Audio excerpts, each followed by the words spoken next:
Critical thinking is about evaluating our reasoning process. We all reason naturally. It's something that goes on without us even thinking about it. As a critical thinker, we want to evaluate that reasoning process. But what is reason? R-E-A-S-O-N. What does that mean? Because we can use it in the English language in several different ways. We can talk about, I have a reason for doing something. We can say, I have reasons for doing something. We can talk about the reasoning process. And then we can talk about human reason, which is similar to rationality. So what exactly is it? The first thing to be clear on is that when we use the word reason, R-E-A-S-O-N, we can sometimes be referring to our rational capacities. In other words, we're talking about humans' abilities to think reasonably, think rationally, think clearly. When we're talking about reason, it's like we're talking about there's something distinctive that human beings have that other animals do not have. We call that reason. It distinguishes us from the other animals in the world because we have abilities to reason far beyond anything else. We're able to make predictions and do scientific research and think about the past and learn from our mistakes. Our ability to reason is sometimes what we mean when we use the word reason. And when we do that, we're talking about our rational capacities, the faculties, the powers, the gifts, the talents that we have. In this sense, just like you have eyesight and you have hearing and you have smell and you have taste, well, when it comes to the faculties of the mind or the senses of the mind, we just call that reason. So when we talk about, for example, our five senses are the way that we understand the world, right? We can see things and we can say that we have the sense of sight, but we can also say we have the power of sight or the capacity for sight or the faculty of sight. You might hear those terms used when we're talking about sight, our ability to hear, taste, touch. So it could be called your sense of hearing, your faculty of hearing, the power of hearing, your capacity for hearing. It could be called your sense of taste, your capacity for taste, the power of taste. It could be called all these different things, right? So when we're talking about our intellectual processes, reason is that thing we refer to when we're talking about our faculties, powers, capacities, or the sense of mind that we have. We call that reason. Now, when we put an S on it, reasons, now we're talking about something else. So in the first sense, we're talking about a capacity that human beings have to think through things. When we talk about reasons, we're talking about considerations we have in favor of believing or doing something. The reasons that we list for things that we agree with, things that we believe, things that we do, that could be a bunch of things. Some of our reasons could include beliefs that we have. When someone says, why did you do that? They're asking, what reasons do you have for doing that? And you could say, well, it's because I believe this, that, or the other. Or because I have a variety of evidence that leads me to act that way. There's a number of things you could list as reasons for your beliefs and behaviors. Now, when we put an ing on the end of it, reasoning, that is a reference to the actual process that our minds go through when we're drawing conclusions based on evidence. Right? That's the process we go through when we draw conclusions based on evidence. So there's reason, which is a human being's rational faculty, power, or capacity, their rational sense.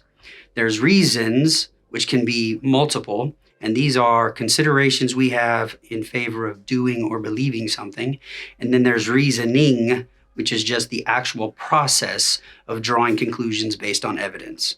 Now, after you see all of the different ways that our reasoning process can go wrong, after you've learned about informal fallacies and cognitive biases, or even formal fallacies, you recognize immediately that there are so many problems with our reason. Can we even trust it?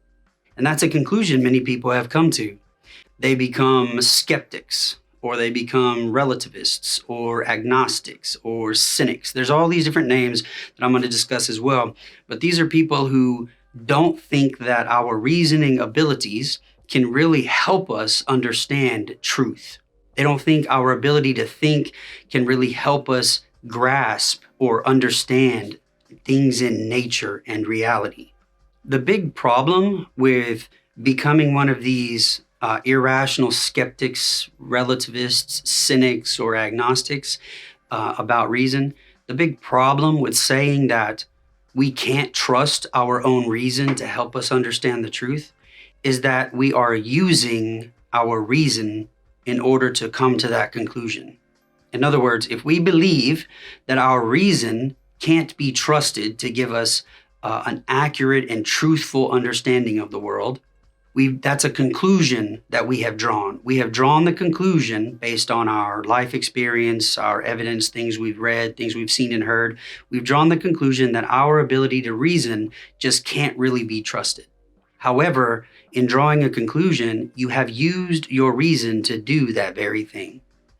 Making use of our reason is inescapable. Drawing conclusions, thinking, speaking, even your interpreting me right now is being done through a reasoning process. It's inescapable. So although we can draw the conclusion that reason goes wrong in all kinds of ways, we can't get away from it. It's inescapable. And so what we ought to do, rather than just becoming like crazy skeptics or relativists, and try to think that we can never know anything for sure, what we ought to do is try to understand how to reason better. And again, that's what critical thinking is all about. So with all these problems in our reasoning, how do we get better at it? How do we ensure that we have good reasoning? Well, the number one thing is we're going to learn about critical thinking. But what does that mean? What does that consist of? Well, one of the things you're going to learn is a little bit about logic, both formal and informal logic. That is the more of the rules of correct reasoning. You're going to learn a little bit about science, the scientific method, and how scientists draw their conclusions.